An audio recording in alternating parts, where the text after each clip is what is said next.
Magandang araw sa inyong lahat mga kapatid kay Kristo. Kumusta na kayo? Sana po ay patuloy na lumalago ang inyong pagkakilala, ang inyong relasyon at inyong pagkakagamit ng Diyos sa inyong buhay, sa lahat ng bahagi ng inyong buhay.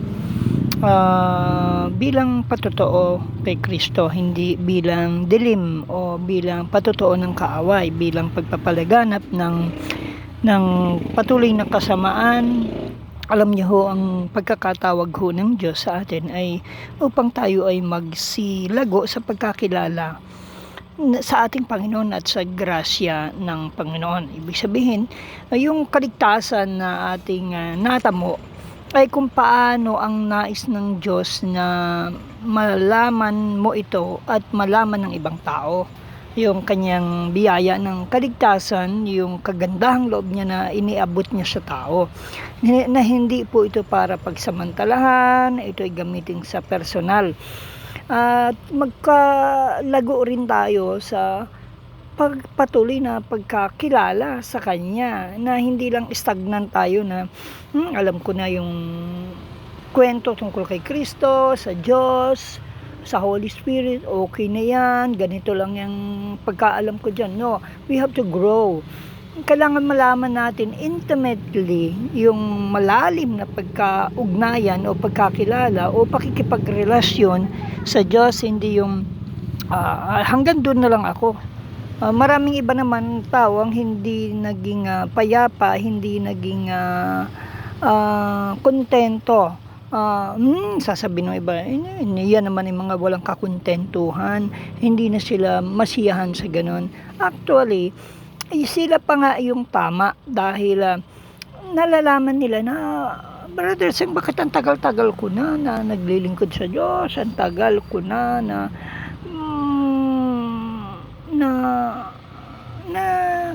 nandun sa gawain namin, pero hindi naman ako lumalago talaga kung wala naman nangyayari sa akin na nakikita ko, napapanood ko sa telebisyon o sa mga patotoo sa aral ng iba.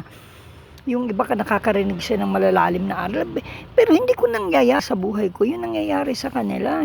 Yung paglayo sa kasalanan, yung pag-aakay ng kaluluwa, pagpapakilala sa Diyos sa buhay ko. Dahil ako, alam ko na wala sa buhay ko. Sila yung nagiging honest.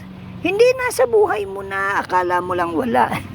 Alam nyo kung pag-uusapan kanya-kanya ang paniniwala, ganyan na sinasabi ng tao Ang paniniwala namin, meron na kami kahit wala pa. Meron na kami kahit hindi namin nagagawa yung ginagawa ng Diyos. Na sa amin yun, i-claim na raw namin, hindi ganun ho yun. May mga taong honest sa sarili nila na alam nilang wala talaga silang nararamdamang Diyos. Hindi sila ay buang o sila ay wala sa sarili, na mababaw ang faith nila. Tunay lang na hindi nga makita sa buhay din nila ng kanilang mga anak, kung kaya't ang mga anak ay naging makasalanan na din. Dahil walang makitang patotoo. Yun yung sinasabi ng Panginoon, na kung tunay kang naipanganak na muli, doon sa John chapter 3, starting verse 1 up to verse 5, na kinakailangan kung tunay ka na ipanganak sa Espiritu. Nung sinabi niya kay Nicodemus, na isang mangangaral ng salita ng Diyos, ng kautusan ng Diyos, isang Pariseo, nung tanungin siya kung paano mapapanganak na yun nga, makapunta sa langit, ikaw hindi mo alam. Sabi niya, dapat ka munang maipanganak na muli sa Espiritu, dahil iba yung kapanganakan sa laman at sa Espiritu, na makikita nila sa buhay mo yung pagbabago, the transformation. Para bang yung hangin na tumatama sa halaman, hindi mo nakikita yung hangin, pero makita mo gumagalaw, may pagbabago o nauuga yung halaman o dahon. So ganun din sa buhay spiritual, hindi ko mo spiritual yan. Pag sinabing spiritual, it is our relationship with a being o isang makapangyarihang nilikha, hindi naman nilikha ang Diyos. Isang makapangyarihang hindi naman siya nilalang nilalang. Isang makapangyarihan, okay, na Diyos. Yan yung spirit spiritual realm. Yan spiritual relationship na and dapat mo itong maramdaman. Dapat meron ka nito.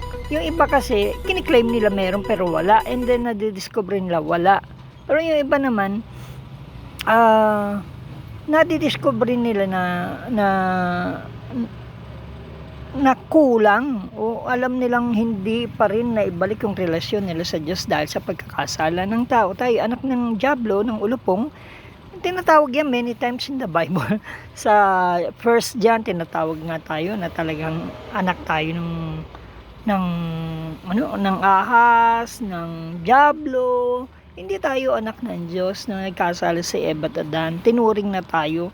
Kaya kung mga tayo bumalik sa ipinangaral ni Kristo at ng kanyang mga alagad o tinuro ng mga naunang mga propeta noon at sinunod natin, doon tayo na ibabalik. Pero ang kaganapan nito ay yung panahon ni Kristo na bumaba na ang Diyos upang personal na nakaugnayan nila, nakasama ng mga 12 disciples at ng mga taong pinangaralan, nagpagaling, naghimala, namatay sa krus, muling nabuhay, naganap lahat iyon, yung kanyang sakripisyo para sa kaligtasan ng tao. At nung namaalam siya, ipinangako yung Holy Spirit. Iyan naman yung role ng Holy Spirit, yung tatahan pa rin sa inyo o makakasama nyo pa rin ang Diyos saan mang dako sa buong mundo, mangaral kayo. Yan po yung kapangyarihan, yung magdidikta, magkokorek, magtatama, magpapayo sa iyo, mag-guide sa iyo. Yan yung pinaka-role ng Holy Spirit. Yung iba, very seldom nilang tinatalakay kung ano Holy Spirit kasi hindi mangyari, hindi nagaganap sa buhay nila. Hindi lang nagdidikta unless yung mapabukas sila ng Biblia, unless sila ay makarinig ng aral, na yun nakakuha sila. They take it so much na from the Lord. O kasi pinangaral ng mga ngaral, napakinggan mo, pwede mo rin pangaral sa iba. O pwede rin yun, pero iba pa rin yung the Holy Spirit mismo ang nagdidikta sa iyo. Hindi yung kinakopy mo lang kung ano narinig mo. Kaya nga pag hindi ka na nakasimba, wala ka nang alam. Pag hindi ka na nakakakinig ng salita ng Diyos na pinakinggan mo sa YouTube, Facebook o record, ay wala ka na naman. Hindi ka na naman naka-Diyos. Wala na naman kumausap sa iyo. Pag hindi ka na naman nakarinig ng mga kanta, na gospel songs tungkol sa Diyos, wala na naman. Kaya alam niyo, ang taong may espiritu na ng Diyos, mayroon na ho yan. Pero kung wala pa talaga, wala pa yan. Kaya nga ang sabi sa Romans chapter 8, yung Holy Spirit ang siyang magdedetermina kung may espiritu ka na nga ng Diyos o ikaw ay anak na ng Diyos. Dahil kung wala ka pang Holy Spirit, wala pang espiritu ng Diyos sa iyo, wala ka pa sa Diyos, hindi ka pa anak ng Diyos. Paano ba yun? May ilan nagtanong tayo, mga tatlo, pag tayo nagsishare sa kung saan-saan, sa mga kaibigan natin, sa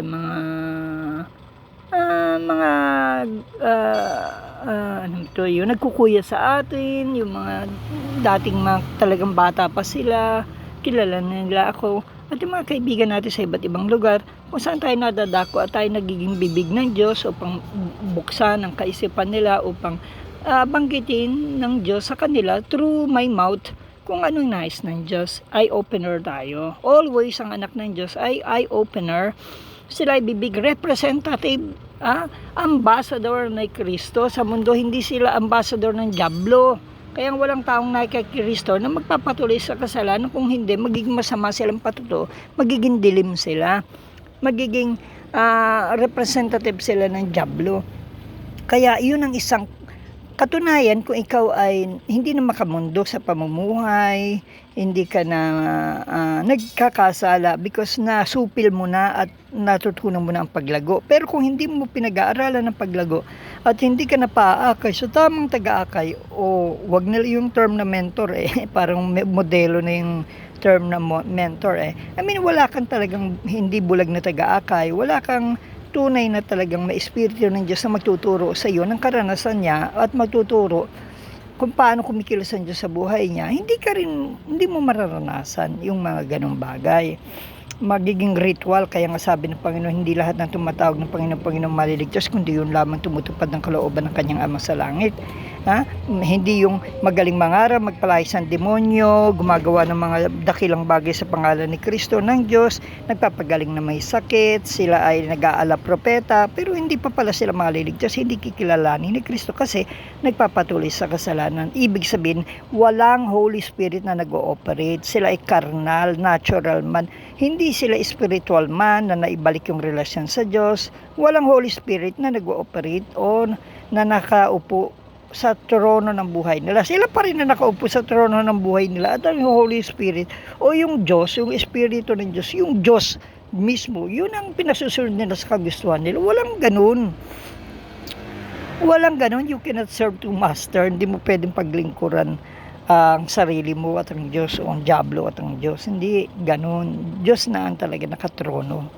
Kaya, so, minsan pag napag-uusapan yan kasi may mga taong ang alam nila, Kristiyano na sila by attending sa isang magandang aral, maayos na simbahan, and yet sila hindi nagpapatuto. Ang sabi kasi nila, kasi sila naman ay walang gift. Hindi mo na kailangan magkaroon ng gift bilang patuto ni Kristo. Kung ikaw ay tunay na nakakilala kay Kristo, hindi ka naman pinagbabawalan ng iyong mga halimbawa ministro, mga pastor o di kaya yung inyong tagapanguna sa mga iglesia, hindi ka naman binabawalan nila. Ewan ko kung binabawalan ka na kwento mo sa ibang tao, sa anak, sa apo, sa kaibigan mo, sa mga taong may sakit, may karamdaman, sa taong nasa kasalanan na walang relasyon, na ikwento mo kung ano naganap sa buhay mo, kung ano yung Diyos mo, gaano katotoo ang Diyos mo, gaano kumikilos ang Diyos sa buhay mo. Pero kung wala, hindi ka makakapagkwento. Hindi, Diyos na yan hindi mo pa maikwento. Wow! Ibig sabihin, wala kang Diyos. Pero madaling sabihin, may Diyos. Kaya minsan na tayo ay natumalakay tungkol sa bakit hindi na ibabahagi ng tao sa Kristo o ang Diyos sa buhay niya. It's because wala naman talagang laman. Kapag may tao kang nakikita, nakatabi mo, at biglang nakatabi mo o bigla mong binilhan o bigla mong nakausap, and then walang Holy Spirit na nagsasabi sa kayo na ikwento mo ang Diyos sa kanya, ikwento mo, tanungin mo siya ng kung kumusta na yung relasyon niya sa Diyos. Wala. Dahil iba yung kinikwento mo sa kanya, yung mga siguro yung maritesan o yung mga bagay, kumustahan ang buhay ninyong dalawa. Pero yung may kwento mo yung pinakamalaking bahagi o pinakamalaking bagay na natagpuan mo sa buhay mo na relasyon, ay hindi mo maikwento. Ayun, nakikita mo na kasalanan, wala namang sinasabi sa buhay niya, ay wala namang sinasabi ang Diyos, nasabihan mo siya tungkol sa kasalanan na nagagawa niya. Because wala namang nagdidikta sa iyo. Kaya yun yung kaibahan na may Holy Spirit at walang Holy Spirit. Yung walang Diyos na nakatira sa katawan, walang nagdidiktang Diyos, walang kumakausap na Diyos. At yung wala talaga. Kaya nga hindi mo na kinakailangan ng hindi kami tagapangaral, hindi namin gift yan. Kaya maraming bang mga tao na active leader, participating, going to church. Pero pag uwi nila, yung anak nila, isinasama din nila para doon sila sa children, sa young people. Pero pag nasa bahay na sila, wala na yung Diyos. Kasi walang sinasabi sa ama, yung Diyos, nasabihin niya, o pag-uwi niya sa sarili niya, o ikwento niya sa anak niya, yung ginagawa ng Diyos sa buhay niya, o yung gusto ng Diyos. Dahil, pagdating lang nasa loob ng mga kapilya, simbahan sila, magaling magpatotoo, mangaral, magaling silang kumanta, magaling sila maglingkod, lahat sila buong pamilya. Pero pagdating sa bahay, wala na naman yung Diyos.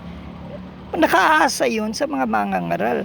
Hindi naman daw sila mangangaral. So pagbalik ng bahay, wala na naman. Ibig sabihin nyo, wala talaga. Kaya maraming iba kung sino pa yung magagaling na mangaral, magagaling sila sa about God inside the kapilya o simbahan o dausan ng mga gawain ng Diyos o pagsasamahan daw ng kuno ng mga anak ng Diyos. Pero pagdating sa isa pang dapat dausan ng mga bagay tungkol sa Diyos na bahay mismo o lugar ng trabaho ninyo, ay hindi naman makita ang Diyos, hindi naman maramdaman nila. nakasama mo sa bahay o trabaho o saan man lugar yung Diyos na iyong pinananampalatayanan. Kaya naiiwan yung Diyos doon sa lugar na pinagdadausan ninyo ng mga pagsamba tuwing araw ng linggo, kung anumang araw yan. Kaya mahalaga talaga ang tao ay babaan ng Holy Spirit, ang Diyos ay kasama niya upang magamit siya talaga. Hindi nagagamit naman ako pag nandoon kami sa iglesia, sa kapilya, sa simbahan. Nagagamit nga ako nga usher nga ako doon eh. At saka nakakarinig kami, may nangangaral doon, may nangungonsensya sa amin, o di yun Diyos. Ay, kumbaga, yun na lamang tayo nasanay sa ganong bagay. Pero maraming nakarinig ng ganyang aral sa loob ng mga gawain nila, o samahan nila, o simbahang itinayo nila. Pero sa katotohanan, paglabas nila ng mga lugar na yun, wala na naman ang Diyos. Pag nasa Facebook, YouTube sila, wala na naman ang Diyos. Pag nasa trabaho sila, wala na naman. Ang Diyos ay hindi nako-contain o nai-stack up o nananatili sa isang iglesyang iniwanan o simbahan. Siya ay kasama natin, templo niya ang katawan natin. At kung ang Diyos ay kasama natin, siya nagdidirekta, nagsasabi ng mga bagay na gusto niya, na para maligtas ang tao, para lumakasan ng hinang tao, para yung natisod ay pagsabihan mo sa pamamagitan ng dikta ng Diyos, para pasabihan ng Diyos sa iyo yung mga taong mga suwail, mga taong nakalimot, taong kalaban ng Diyos, ibigay sa kanilang babala o ang parusa. Yun yung mayroong Diyos talaga na kumikilos. Kaya, minsan ang tao kasi nasanay sila sa mga ritual sa mundo na okay na iyon, may nangangaral sa amin, hindi na namin kailangan yung Holy Spirit na mangusap sa amin because every Sunday we're in the church at doon kami nakakarinig, nakakakanta, nakakakausap sa Lord. Pero pag dating na nang nasa CR siya, nagagamas siya, anumang binabasa niya, anumang pinapanood niya, wala yung Diyos na nangangausap sa kanya o nagdidikta. Yun ang kaibahan ng, ibig sabihin, wala pang relasyon, wala pang ugnayan ng Holy Spirit sa buhay niya. Ang alam niya, ugnayan ng Holy Spirit ng Diyos, nakukonsensya siya pag may nangyaring kasalanan sa buhay niya, may nagpaalaala sa kanya. It could be a paalaala, pero iba yung nakatira yung Diyos sa iyo. Na every single minute, hour, seconds, God is talking to you. Nagtitimpla ka, nagluluto ka, nagkakape ka, ano mang ginagawa mo, nagre-repair ka kung ano man, nagda-drive ka, God is with you, talking to you always, guiding you, instructing you, correcting you, ganun yun. Kasi maraming mga, yun nga, yung the point, the reason for this talakayan is to enlighten yung mga tao na akala nila hindi nila kayang gawin na magpatotoo. Hindi ka naman mangangaral, you should not be a preacher. Kumbaga, yung anak mo, pag pinangaralan mo, nagiging preacher ka. 'Di ba? Pag ang kaibigan mo, sinishare mo ang buhay mo sa kanya, nagiging preacher ka. Hindi ka sinasabing maging preacher, kundi nagpapatotoo ka. Sinasabi mo nais ng Diyos. Pero kung walang Diyos na nagre-remind sa iyo at ikaw lamang ang magdidikta kung kailan ka magsasalita, di ba? Pero sa loob ng church, pare-pareho kayo nakikinig sa mga kapilya, sa mga mangangaral. Pagdating sa bahay, yung kasalanan ginagawa ng anak mo, hindi mo babanggit yung Diyos. Pareho kayo naglilingkod sa simbahan. Pareho kayong nasa children ministry ang anak mo, nasa young people ministry ang anak mo, ikaw nasa men's ministry or nagsisimba kami, katungkulan ka, baka mangangaral ka pa. Pero pagdating sa bahay, hindi ka mapaniwalaan ng anak mo o hindi mo maikwento yung Diyos na nag-ooperate sa buhay mo because wala. Because pag Sunday na lamang, pag press na galing na simbahan, puro Diyos pa ang bukang bibig. Pero pag gabi na, ng araw na iyon, o Monday, Tuesday, Wednesday, wala na. Kailangan naaasa na naman tayo sa Sunday upang ma-recharge. Hindi ganun. Hindi mo kailangan everyday, ang recharging everyday sa church, hindi.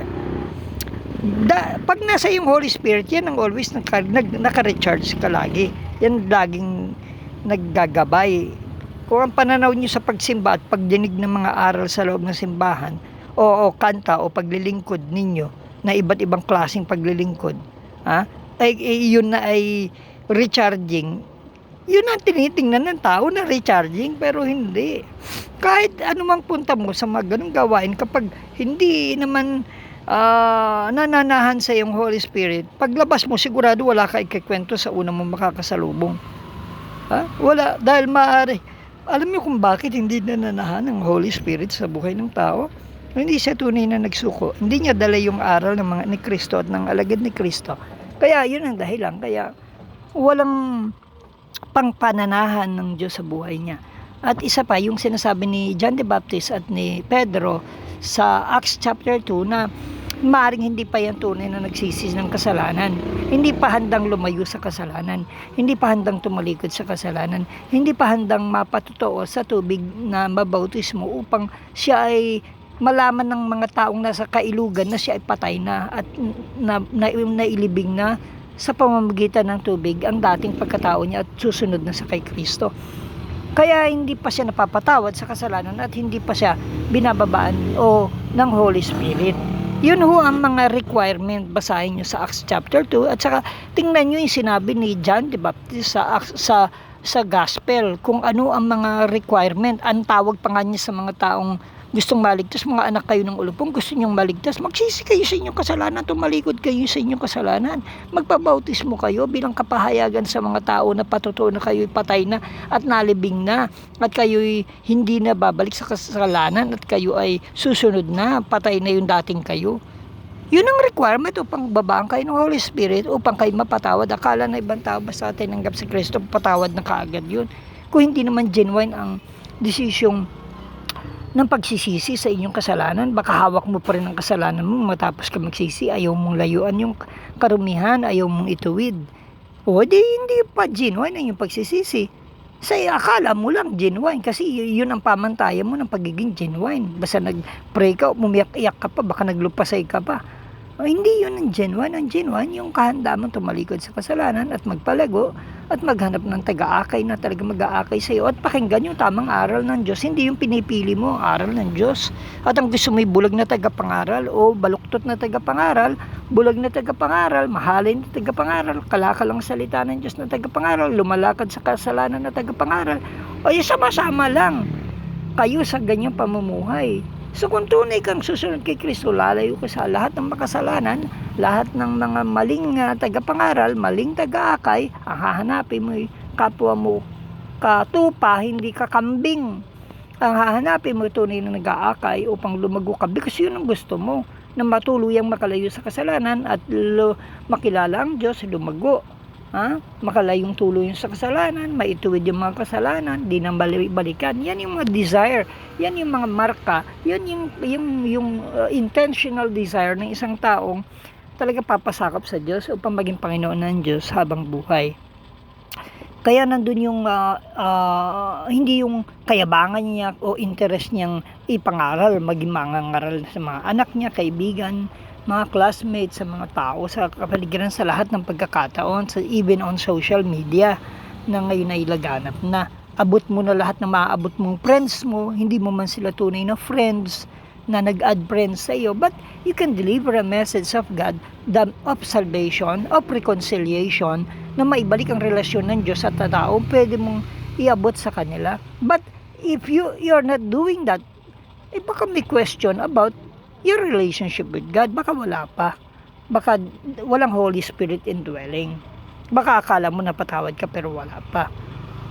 Ayun, madaling mag-assume. Ang dami sa mundo nag-a-assume Ang daming pretending ang dami sa mundong mga ganun assuming. So iba yung merong tunay. Kaya nga pag tunay ang relasyon ng tao sa Diyos, normal na yan, yung maipakilala niya sa bata, sa mga estudyante niya, sa mga kasama niya sa trabaho. Yan ang kanyang tungkulin na mag-ilaw, maging patuto, hindi maging dilim. Yan yung buksan ng isipan nila about God. At alam niya kung ang kaharap niya ay may espiritu ng Diyos o wala.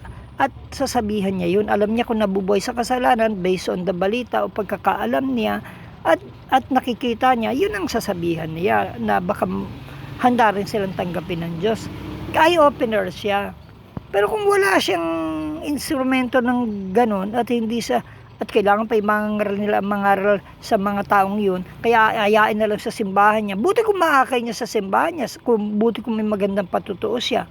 Na, Brad, ang ganda naman ng buhay mo, ang ganda naman ng patutuo mo, ang banal mo, ang tuwid mo, mapagmahal ka. Saan ba simbahan mo? Sama naman ako. Buti kung meron, kung wala rin ang pamumuhay niyang tama, pati mga anak niya hindi niya maakay-akay, sino maaakay niya sa simbahan? Maski anong pampapaganda niyo sa simbahan.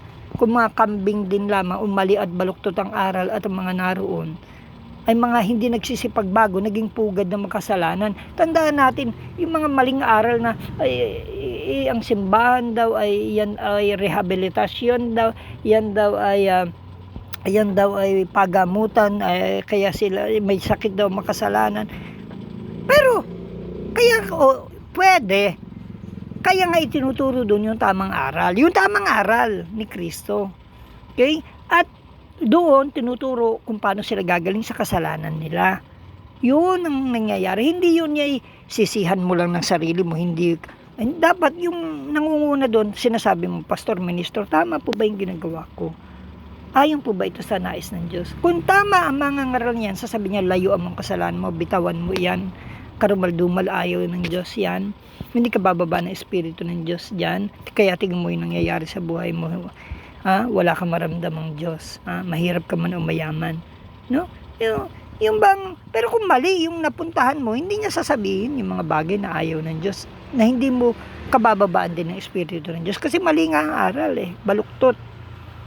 Pero, ayun nga, ang iglesyang tama, ang isang samahan o where two or three come together in my name, andun ng Diyos, yung tamang aral, hindi lahat ng may krus o lahat ng may mangangaral o lahat na nagtapos sa Bible School o may seminary tunay. Tingnan mo sa buhay, dala ba nila aral? Tingnan mo, hindi ko mo sila ay mayroong Biblia rin o krus o isang simbahang maganda o mahalimuyak pa, maraming mga display ng mga larawan din o kung ano pa man yan, paano nila pakikilala ang Diyos through verses, ay hindi nangangahulugan, nananahan ang Diyos dyan. O sa mga taong nariyan, titingnan mo sa buhay nila. Kaya, ang isa sanang matuwid na gawain ng Diyos o samahan, bahay man yan, koral ng baboy yan, isang lugar yan sa space ng bahay nila o kusina man yan o sala, yan ay nagiging tahanan ng Diyos, templo ng Diyos yung mga tao na nariyan, yung mga katawan nila. Yun sila ay tunay na mga anak ng Diyos. Sila ay tupa ng Diyos, hindi kambing. Mayroong mamaligaw dyan na kambing, panggulo lang at hindi nagbabago. Hindi pa yun dapat ituring na kapatid. Pero tawagin nyo ring brother, who knows, baka talaga mag-decide na. Pero kung ayaw niya, ayaw niya. Kaya nga mayroong pagpapagpag ng sandalya sa mga taong ayaw talaga sa Diyos. Lalayuan mo na rin, ayaw talaga, hindi makaintindi ng ilang pangaral, hindi talaga. May mga taong ganyan, hindi mo sasabihin habang buhay mo sasakripisyon sila, masasayang ang laway, masasayang ang salita ng Diyos na ibinabato sa kanila. Sa unang pagkarinig, ikalawa, ikatlo, kapag hindi na, layuan na yan, dahil hindi pa talaga yan. Now, kung dumating man ang time na nagkasakit yan ng malala at pinapunta ka ng Panginoon at puntahan mo, try mo. At kung tanggapin, ako lately may pinatanggap ako, matandaan na rin. Hindi pa katandaan, magagamit pa talaga ng Lord siya.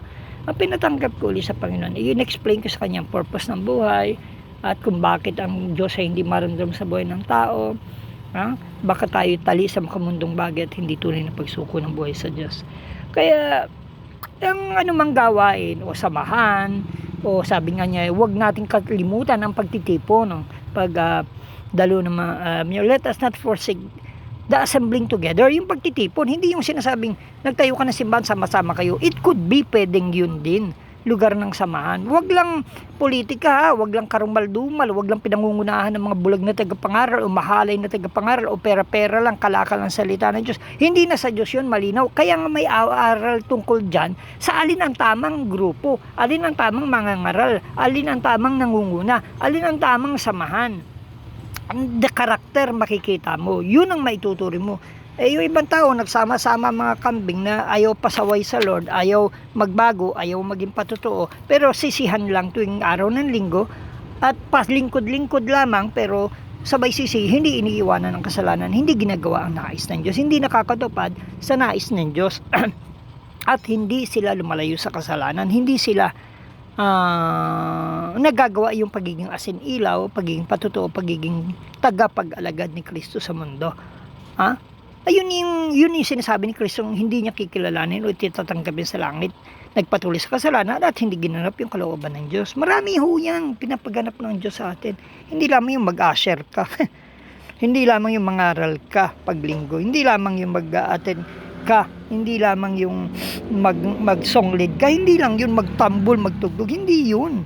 Hindi yung mag-gitara ka sa simbahan o maging katulong ka ng lingkod ng Diyos, hindi yun. Kundi yung kayo ay talagang kayo ay maging totoong mga anak ng Diyos, maging totoo ang pamumuhay sa loob, lalo na kung sa loob ng isang gawain ng Diyos. Dapat kaya nga piling-pili ang dapat na maging leader dyan, pili din ang mga tunay na dapat mangaral, hindi lamang yung nagpapatuloy sa kasalanan o mahalay o kalakalang salita ng Diyos o mga bulag na tagapangaral. Bawal yun, bawal na bawal yun. Bawal na bawal din yung gagawin mong leader ng isang iglesia, yung nasa immorality na buhay. Kung hindi, talaga makakahawa. Kahit ano sabi mo, huwag mong titingnan. Hindi ho, baluktot na aral na iyan. Wala na sa aral ni Kristo at ng kanyang mga alagad. Kaya ang tunay na Kristiyano ay Kristiyano inside the pagtitipon. Hebrew 10:25, huwag nating kalimutan yung pagdadaos, pagsasamahan natin bilang mga anak ng Diyos, bilang tayo ay magpapalago, tayo ay upang magpalakasan, hindi magpayabangan magpalakasan sa mga ministro o mga pangulo o mga pastor dyan, hindi dyan, kundi kayo magkakapatid kayo, mayaman o mahirap, iisa kayo, talagang kayo nagmamahal, walang taasan ng kilay, kayo tunay na naglilingkod sa Diyos, lahat kayo natatamaan ng aral na tama para kayo magsipagbago, maging patutuo ni Kristo. Hindi yung may mayaman, may mahirap, walang ganun. Nawawala na yung barriers na ganyan pag kayo na kay Kristo na. Si Kristo na ang iyon talagang Panginoon. Amo ka man, dapat mo gampanin ang pagiging mabuting Kristiyanong amo.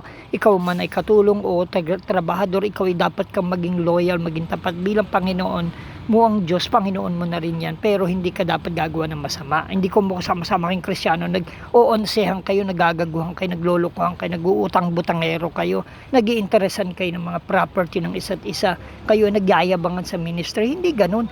Kaya maraming gawain sa mundo o samahan ng mga hindi sa Diyos, kundi sa mga kambing, kundi hindi sa mga tupa ng Diyos talaga. Kaya nauuwi sa awayan, bangayan, kasi nga hindi ang gusto ng iba doon, gawain ng dyablo yan, na may gawain ng Diyos, hindi. Ang gusto namang ng ibang tupa talaga, maging gawain talaga ng Diyos yan. Kaso nga, dahil yan ay kinontribute ng mga hindi pa suko ang buhay, at suko ang buhay, nagkakagulo, kaya abot ang splitan. Nagiging gawain ng dyablo. Pero kapag may pinasabi ang Diyos at hindi kumilos sila at nagtuwid, lalo na yung mga wala pang espiritu ng Diyos o wala pang relasyon, may nangyayari na yung curse ng Diyos, yung sumpa, yung parusa, dumarating kapag nag-send ang Lord ng messenger o ng prophet niya doon sa nabubulok na gawain. Talaga. Kaya nga ingat tayo. Kaya nga ingat yung dadaluhan. Kung yung dadaluhan ay talagang gawain ba ng Diyos na nagpapalago, lumalayo sa kasalanan? Ito ba ay nagtuturo ng tamang aral ng relasyon sa Diyos? Kung hindi, ay layuan nyo na yan. Walang mangyayari dyan. Baka mahawa pa yung mga lahat. Baka magtaasan lang ng kilay at baka hayaan nyo magkarumal-dumal at talagang wala kang magagawa kung ang Diyos wala magawa. Pero pag may ginamit ang Diyos na pagsabihan niya at hindi na normally may nangyayaring matindi. Kung karumal-dumal na yung nangyayari din, ay nako talaga, magpapasabi ang Diyos at talagang ibababa niya yung parusa niya. Because our God is not only a God of love, He is a God of judgment. Yung mga ginago ng mga huwad ng mga mangangaral, ginago ng mga huwad na Kristiyano, yung nilansi, niloko nila, pag iginanti ng Diyos yung mga taong pinagsamantalahan nila o niloko nila, o ginago nila, ay nako, matindi yun. Kasi baliwala rin sa Diyos na sila ay maparusahan kasi sila ay ayaw sumunod nga sa Diyos. Sila ay nagiging tisod, suwail sila, hindi pa sila tunay na nagsuko pa ng buhay kay Kristo para sumunod sa Diyos, maging patotoo, asin at ilaw, kundi nagiging sagabal sila sa tunay na aral ni Kristo at paglago. Ginamit pa nila yung Bible o titulo ni Kristo na ikinulapol sa kanilang pagkatao para tawagin silang mangangaral ng Diyos. Pero hindi sila tunay na mga false preacher, false teachers, false prophets, and false Christians. Hindi yan sinasabi, lahat yan nasa Bible.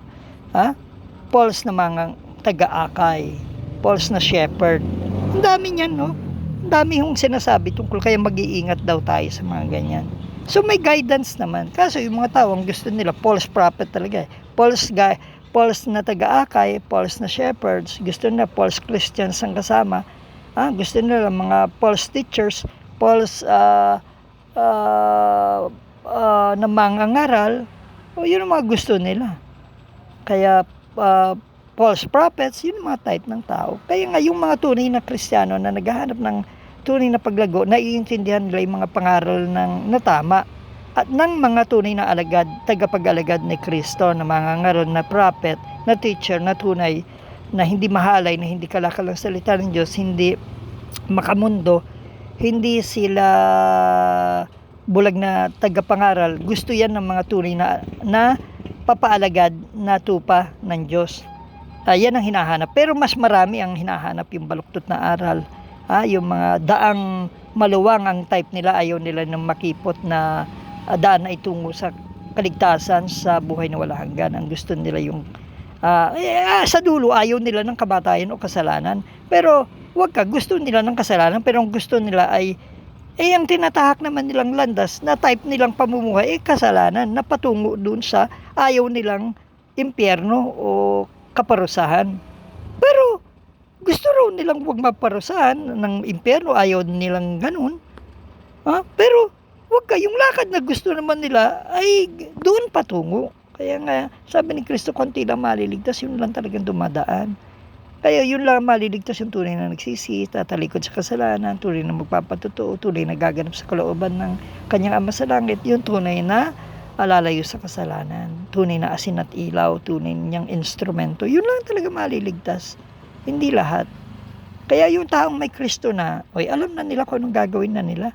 Alam na nila na araw-araw, sa man lugar, trabaho, teacher ka man, principal ka man, mayor ka man, vice mayor ka man, konsyal ka man, barangay official ka man, barangay kapitan ka man, trabaho ka man sa munisipyo, sa gobyerno, sa kapitolyo, sa senado, ikaw naman ay asin at ilaw. Kung congressman ka man, senador ka man,